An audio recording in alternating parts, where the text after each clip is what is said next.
Hey everyone, welcome back to our channel. I'm Daniel Lee, Project Coordinator at Jejong Architect, and today I've got some important information for anyone curious about building a multiplex on their property. About a year ago, we posted a video about Bill 44, or what most people know it as the multiplex legislation. If you haven't heard of it, it's a provincial law that basically lets single family and duplex zones have 3 to 4 units, and sometimes even up to 6, depending on the situation. Every city in BC had until June 30th, 2024 to get this in place. When it first launched, it made the headlines and sparked a lot of interest, but after Bill 44 passed, momentum unexpectedly slowed. By the time we covered updates last December, things had gone pretty quiet, likely due to financial realities. Now, with more families choosing multi-generational living, there's renewed interest in multiplex projects. Cities are also stepping up with new grants and incentives, like Burnaby's Community Benefit Bonus Policy, or Richmond's $40,000 grant for affordable housing, and even Surrey, $95 million in Housing Accelerator Fund from the CMHC. As an architectural firm, it's our responsibility to stay on top of the latest changes. In this video, we'll walk you through the typical densities and common SSMUH zones across different cities, go over parking requirements, maximum FSR, and highlight a few key things you should know.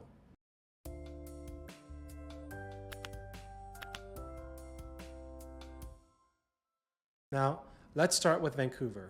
In R1/1 zoning, you can build up to 3 to 4 units outright or 6 to 8 with conditional application. The maximum FSR can reach up to 1.0 if you go for 6 to 8 units with the conditions, of course. Keep in mind, all projects are subject to a development cost levy, also known as a DCL. Unless you qualify for a waiver or exemption, typically only projects meeting certain affordability requests like 100% secured rental housing are eligible. Most standard market multiplexes will still have to pay the DCL. Another thing, if you're building more than 3 units, the city might require a low profile transformer, which can slow down permits.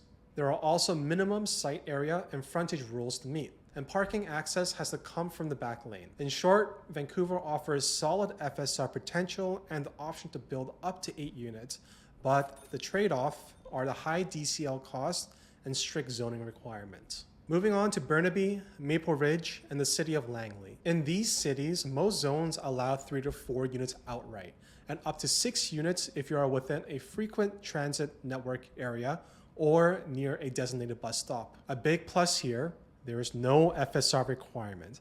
Instead, what you can build depends on setbacks, lot coverage, and building height, giving more flexibility in housing options. Parking requirements are also reduced, and in the FTNA area, no parking is required at all.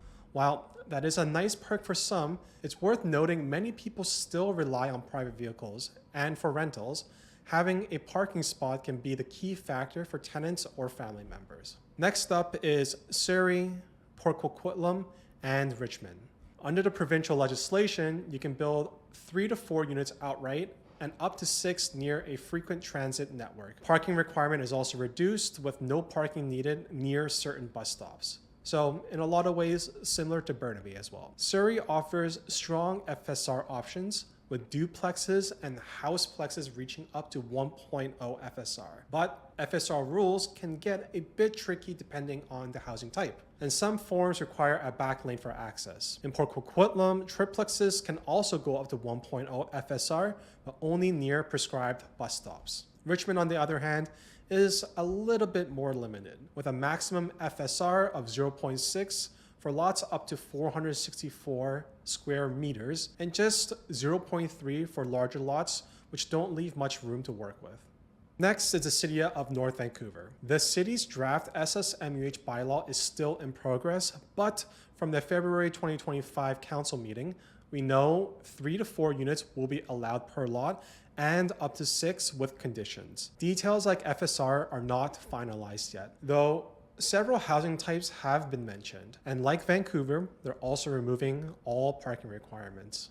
Now, let's move over to Port Moody. Port Moody took a unique approach to the multiplex update. Like other cities, 3 to 4 units are allowed outright, and with 6 with conditions. But here is the twist. Residents can choose to follow either the old regulation or the new Bill 44 standards. For example, you can choose between RS1 or RS1 SSMUH, each with different rules, which gives the city great flexibility. For those choosing the SSMUH option, FSR starts at 0.7 for 3 units, increasing by 0.1 per unit up to a max of 1.0 for 6 units, similar to other cities. Now moving on to Coquitlam. Coquitlam is updating its zoning bylaws with a target release date of June 30th, 2025. According to the draft from 2025, you'll be able to build 2 to 4 units.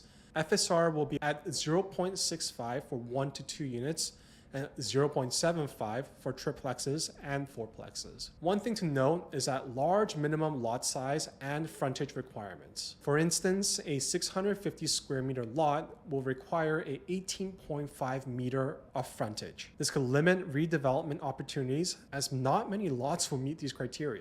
We have the city of West Vancouver. Initially, West Vancouver opposed the SSMUH legislation, but the province gave them an ultimatum to implement it. Unlike other cities, they're specifically listed eligible lots, and there aren't very many.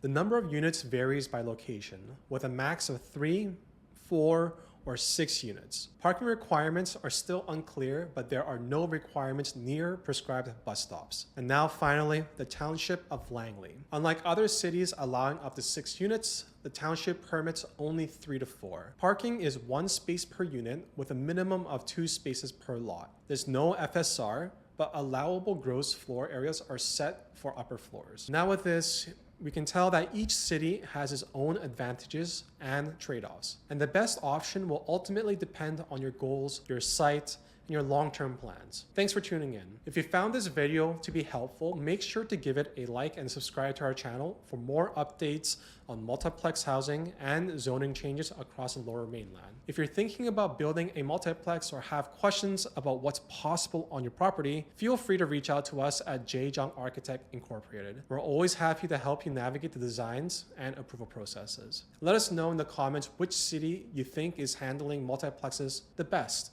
and what other topics you'd like for us to cover next. Thanks again for watching, and we'll see you in the next video.